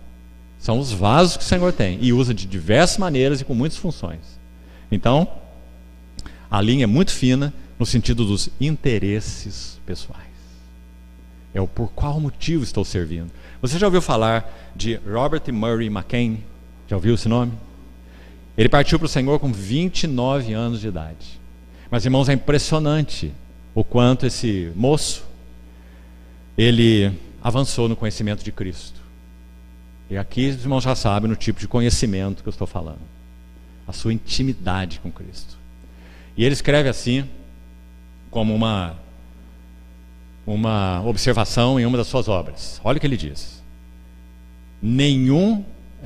Creio que nenhum homem pode ser um ministro fiel e fervoroso de Cristo, enquanto ele não desistir inteiramente de atrair as pessoas a si mesmo e buscar atraí-las somente a Cristo. E aí ele conclui assim: enquanto ele não estiver pregando somente por amor a Cristo. Então essa é a linha fina entre o serviço e interesses pessoais. E todos nós precisamos ser profundamente purificados dessas coisas. Porque você se lembra de Simei caminhando do lado do cavalo de Davi? Lembra dessa história? De 1 Samuel 16? Simei caminhava do lado de Davi e ia amaldiçoando Davi. Interessante que o texto diz tudo por si mesmo, mas quando eu olho aquela figura, me fala algo ao coração. Aquele Simei, de alguma maneira, não estou dizendo que o texto diz isso, tá certo? Me permita a liberdade aqui. Aquele Simei pode muito bem representar a nossa soberba. Vai caminhando a par e passo com o mover do Senhor em nossas vidas. O Senhor iria tratar Davi, sem dúvida, com aquela rebelião de Absalão. Davi foi para o deserto, lá ele ficou, e lá muito ele aprendeu. De lá ele escreveu salmos, inclusive. Salmo 63 foi escrito aí, depois da rebelião de Absalão, quando Davi estava no deserto. Salmo 63, depois você leia. Que maravilha o salmo. Minha alma tem sede de ti, meu corpo te almeja numa terra árida, exausta e sem água. Assim eu te contemplo no santuário para ver a tua força e a tua glória, porque a tua graça é melhor do que a vida. Meus lábios te louvam. Então o Senhor levou esse vaso para o deserto para tratá-lo, irmão. E então o Simei amaldiçoava Davi. E o general de Davi não se conformava com aquilo. E então ele diz assim para Davi: meu senhor, não queres que eu passe à frente, tome minha espada e arranque a cabeça desse cachorro morto? Assim. E Davi disse assim para ele: que tenho eu convosco, filho de Zeruia? Como que diz, embainha a tua espada. Se o Senhor mandou que ele me amaldiçoasse, que ele me amaldiçoe. Oh, meus irmãos, quanto Davi aprendeu do Senhor, não é? Que salmos, quantas coisas fluíram do seu coração, porque Deus purificou esse vaso. E numa jornada difícil, não é? Difícil. Davi cometeu coisas tão desagradáveis ao Senhor. Davi foi tão perseguido. Ele precisou aprender a se desviar das lanças de Saul. Não foi? Ele foi para En-Gedi. Ele se escondeu na caverna de Adulão, junto com miseráveis. Não é assim? E deles, desse material, o Senhor constituiu o exército de Davi. Meus irmãos, as dores de parto tratam com o próprio vaso. Porque todos nós temos em nós mesmos todas essas coisas. Soberba, presunção, ambição, interesses pessoais. E fazemos o melhor possível para disfarçar essas coisas com uma roupagem espiritual, palavreado espiritual. Mas Deus conhece os nossos corações. E que bom se nós podemos dizer, diante disso, graças sejam dadas ao Senhor. Porque quando Ele perscruta o nosso coração, Ele perscruta com essa finalidade, pedindo licença para nós. Nunca irá invadir os nossos corações. Nunca. Ele sempre irá pedir a chave de cada compartimento para que nós coloquemos na mão dele. Senhor, mais essa chave desse lugar que tem me agoniado, me feito sofrer, esse meu canto secreto, esse meu Tarsis. E então o Senhor vai vasculhando cada um dos departamentos secretos do nosso coração, que às vezes nós mesmos, de olhar para dentro dele, temos vergonha. Que dirá se houvesse um tipo de câmera que pudesse ser colocada aqui, ó, sondar todas as motivações do nosso coração e projetar lá na tela. Não ia ficar um irmão aqui, não é? Mas graças ao Senhor, graças ao Senhor, Ele penetra cada uma dessas câmaras escuras sem reservas. Sem reservas. Ele nem mesmo se envergonha de nos chamar irmãos. Quantas vezes, talvez, nós tenhamos nos envergonhado dele, do testemunho dele, no ambiente de trabalho, universidade, relações. Deixa eu ficar quieto que é melhor. Deixa eu me omitir, não é? Mas ele nunca se envergonhou de nós. E nunca se envergonhará de nós. Porque Ele já nos fez os seus irmãos. Ele diz: a meus irmãos eu declararei o teu nome. Graças a Deus. Então, meus irmãos, vamos parar por aqui. Dá falta alguma coisa e talvez à noite nós sigamos com mais alguma coisa sobre esse assunto de como podemos ser vasos úteis na edificação da casa de Deus. Como podemos? Sendo nós quem somos, como podemos? Então, o que vimos até aqui, para concluirmos? Visão da glória, belezas, virtudes de Cristo. É a chave. Mas a visão trará implicações, dores.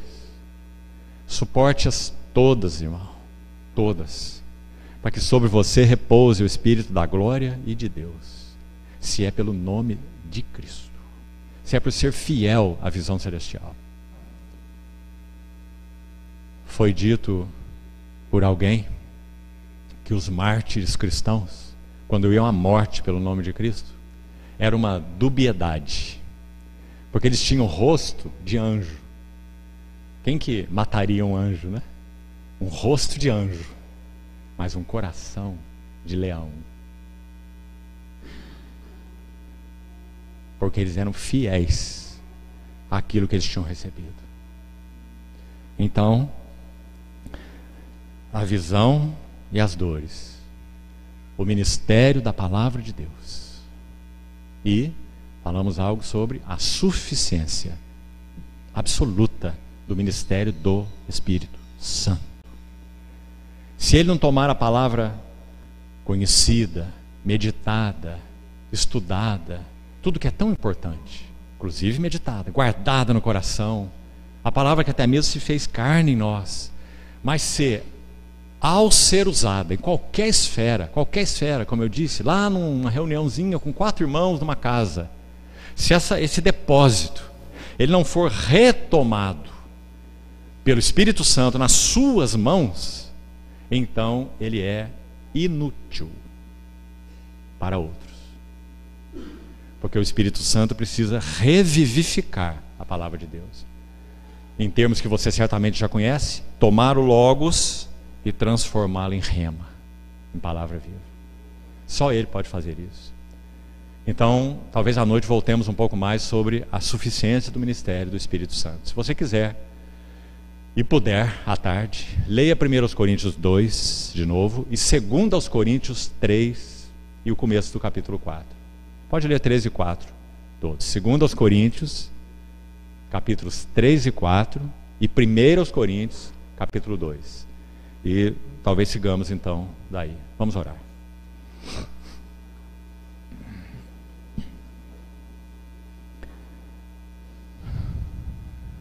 Amado Pai Celestial, te agradecemos tanto, Senhor, e com palavras sabemos tão inadequadas, porque Teu Filho, nosso Redentor, nos fez os Seus irmãos. E muito obrigado, porque a esses irmãos Ele tem declarado o Teu nome. Também te honramos por causa da visão do Teu Filho único, querido, perfeito, santo, em quem Tu tens todo o Teu prazer. Obrigado porque Ele tem sido revelado aos nossos corações e nos atraído, conquistado, capturado. E te pedimos, Senhor, que esse trabalho de amor não cesse nos nossos corações. Muito obrigado, Senhor. O Senhor tomou realmente um material inútil e tem constituído por Tua graça algo que possa cooperar com o mistério profundo, eterno do Teu coração, Cristo e a Igreja. Senhor, nos torne servos melhores, te pedimos. Aperfeiçoa-nos, revela-nos na Tua luz, para que vejamos a luz a respeito de nós mesmos na Tua presença. Molda os nossos corações, forja-nos na água, no fogo, e Até que o Senhor venha, te pedimos, Senhor, continue por tua graça, fazendo uso, se valendo de nossas vidas, Senhor, limitadas, pequenas, mas te pedimos, Senhor, que realmente sejam úteis nas tuas mãos, para aquilo que está no teu coração. Muito obrigado, Senhor, muito obrigado, porque o Senhor nos amou e chamou com uma santa vocação. Nos ajuda a respondermos a ela integralmente, Senhor, assim te pedimos.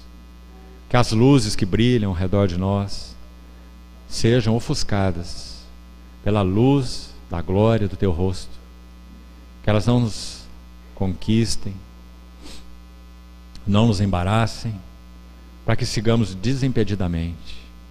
Socorre a cada um de nós, Senhor, te pedimos, em nossas famílias, pais, mães, filhos, jovens, crianças. Socorre-nos, Senhor. Dá o teu suporte para a tua igreja em uma hora tão dura, tão desafiadora, tão difícil que nós estamos enfrentando. Seja no ambiente externo do mundo, da sociedade, dos relacionamentos, e até mesmo no ambiente interno da tua igreja, Senhor, dos teus santos. Tem misericórdia, Senhor. Lança mais luz, conduz ao arrependimento. Reúne os teus, Senhor, te pedimos, nessa última hora. Aqueles que gemem, aqueles que suspiram, pedimos ao Senhor que ouça, por tua graça, por tua fidelidade, ouça o clamor dos teus santos, Senhor.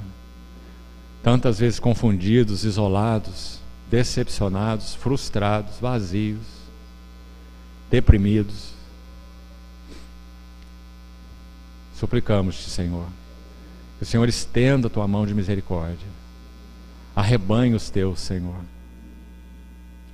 Assim oramos, confiados em que realmente o Senhor completará aquilo que tem começado. Ajuda-nos a sermos participantes, Senhor, fiéis, íntegros, responsáveis daquilo que o Senhor nos tem confiado. Assim oramos, no precioso nome do nosso Senhor Jesus. Amém.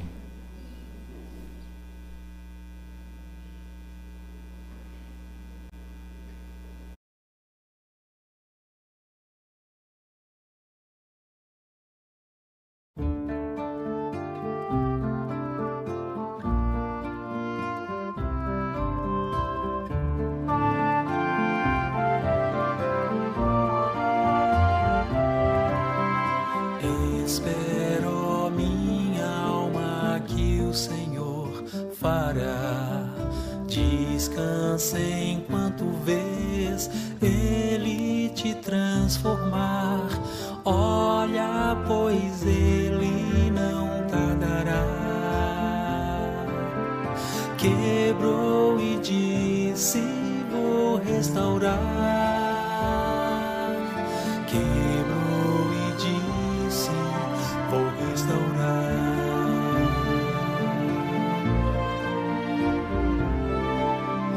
Meus pensamentos, meu ver e entender, minhas forças, meu autoconfiar, orgulho e toda a independência do meu ser não mais vão me impedir. Teu Espírito em mim fluirá. Teu Espírito em mim fluirá.